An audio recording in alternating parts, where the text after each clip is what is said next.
Marlène, Marco et Jean-Claude te retrouveront avec beaucoup de plaisir, car nous sommes heureux d'avoir été mandatés par Dieu pour partager la bonne nouvelle. Aujourd'hui, notre thème est « Il pleura amèrement ».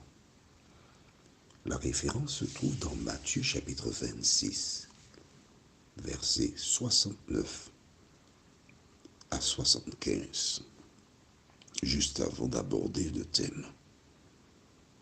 Implorons la présence de Dieu, notre Seigneur et notre Dieu. Nous tournons nos regards une fois de plus vers toi, car l'heure est grave. Cet esprit vient une fois de plus nous éclairer, nous conduire dans la vérité, et que nous puissions bien comprendre le processus du salut. Nous te réclamons cette grâce, non pas parce que nous en sommes dignes, mais c'est au nom de Jésus pour ta gloire éternelle. Amen. Rappelle-toi, nous avons vu ensemble ce qui se passe lorsqu'un esprit impur pénètre dans un homme. À la base, dès la naissance de l'homme, nous avons les stigmates du péché, parce que nous sommes nés dans le péché, formés dans l'iniquité. Mais à un moment, le Saint-Esprit nous visite et nous permet de voir le projet du salut. Et c'est ainsi que Jésus vint sur terre. Il appela des hommes que nous connaissons comme étant les disciples de Jésus. Ils étaient 12. Et j'ai eu l'occasion de t'expliquer qu'aucun n'était parfait. Pourquoi Jésus a-t-il choisi 12 disciples? Premièrement, pour les former, afin qu'ils continuent la mission après son départ. Mais deuxièmement, c'est pour te montrer le processus, le mode d'emploi, comment, dans le temps, Jésus transforme les individus. Parmi les disciples, il y avait Pierre.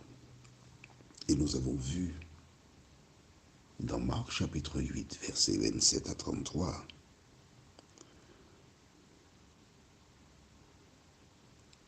qu'à l'occasion de l'échange, Pierre tient des propos, à savoir dire à Jésus, il ne faut pas que tu meurs. Et Jésus dit, arrière de moi, Satan.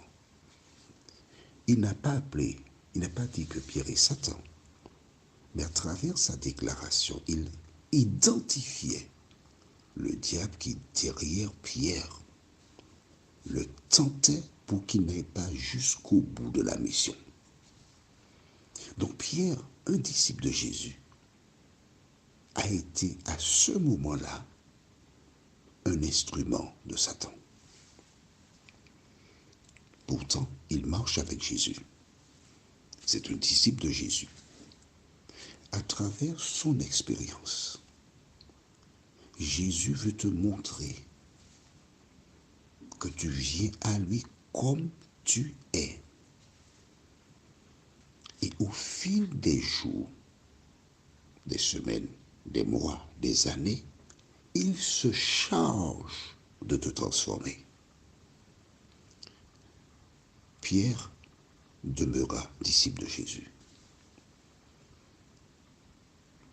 Ensuite, nous avons vu qu'après le service de communion ou de Pâques, Jésus fit une déclaration à Pierre. Nous allons le lire Nous allons lire cette déclaration dans Matthieu 26, versets 30 à 35, pardon.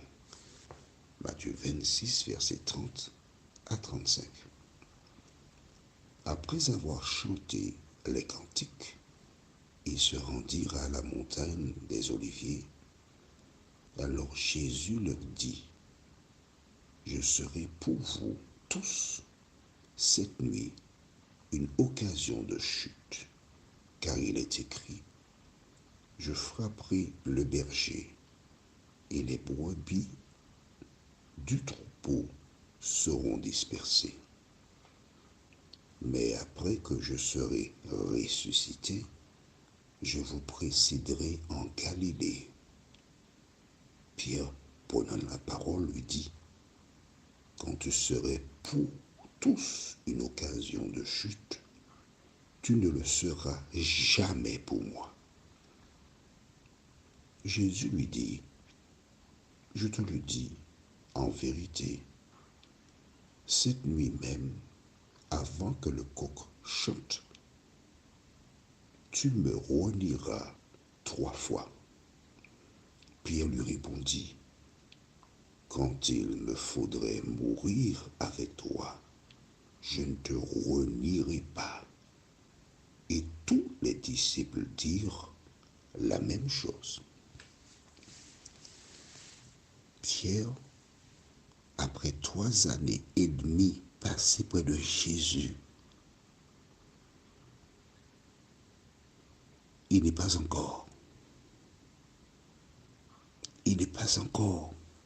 transformé. Et cela doit encourager toutes celles et ceux qui peinent et qui disent « je n'arriverai pas ».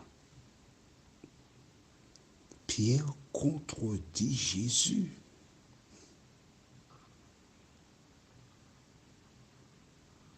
Le Sauveur du monde lui dit, cette nuit, il n'a pas dit dans le temps, non, il lui a dit, cette nuit, tu me renieras 3 fois.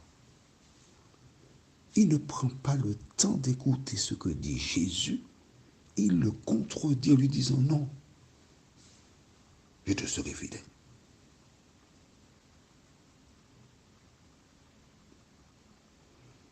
Il est sincère quand il parle. Certes, mais c'est au pied du mur que l'on va l'ouvrir. Jésus sait ce qu'il a dit à Pierre. Pierre, de son côté, a la certitude qu'il tiendra sa parole. Souvent, il arrive que des personnes qui ont accepté Jésus, à un moment donné, passent par une période difficile. Et ces personnes sont prêtes à tout laisser tomber. Je voudrais que tu partages cet audio avec des personnes qui ont tout laissé tomber. La référence du jour se trouve dans Matthieu 26, versets 69 à 75. Nous lisons, « Cependant, Pierre était assis dehors dans la cour.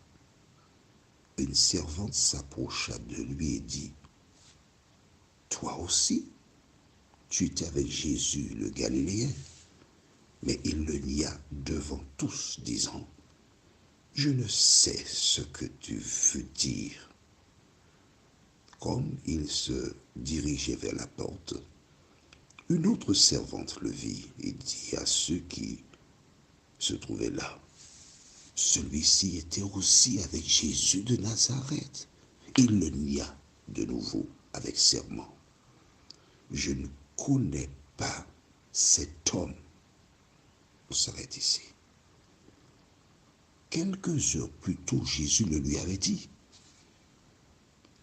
Et lorsqu'il s'est trouvé au milieu de ce groupe, il a eu peur pour sa vie.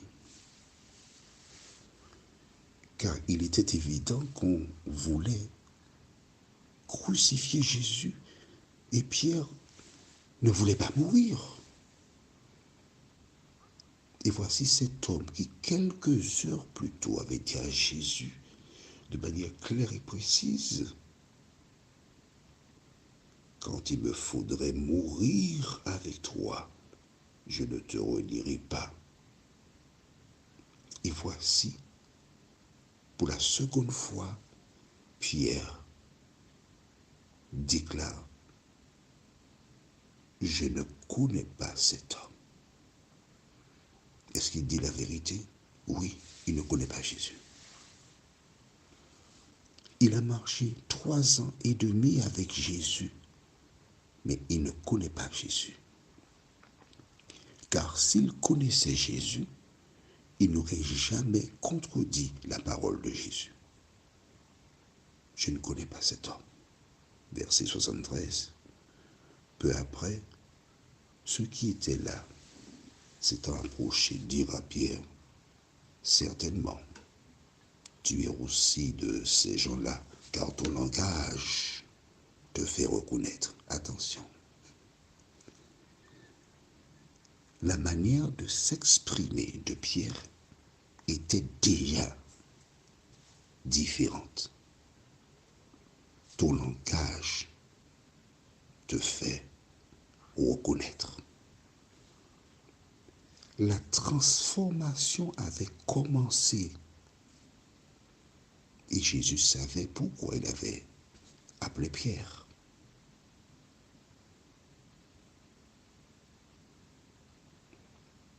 Alors, il se mit à faire des imprécations et à jurer, je ne connais pas cet homme. Sous-entendu, laissez-moi tranquille.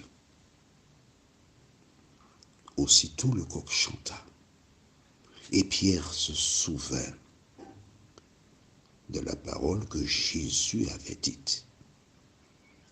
Ayant cru,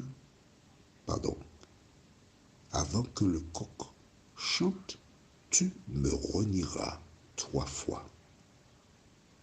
Et étant sorti, il pleura amèrement.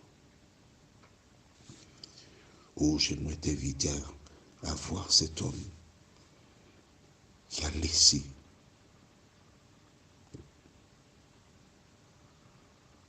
l'espace où il pouvait voir Jésus.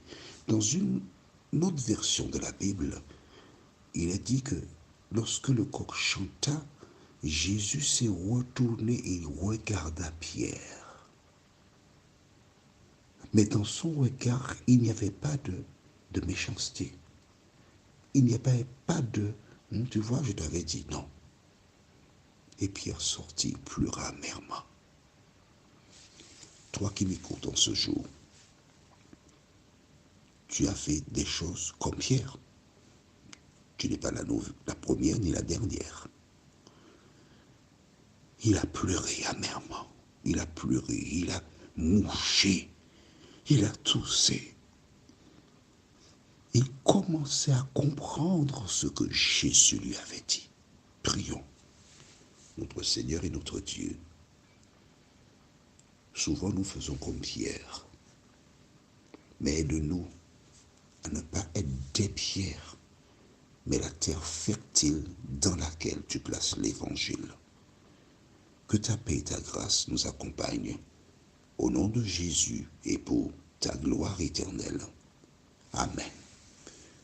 Notre étude pour la prochaine fois se trouve dans le livre de Marc, chapitre 16, versets 1 à 7. Le thème est « Et à Pierre ». Il me tarde de te retrouver.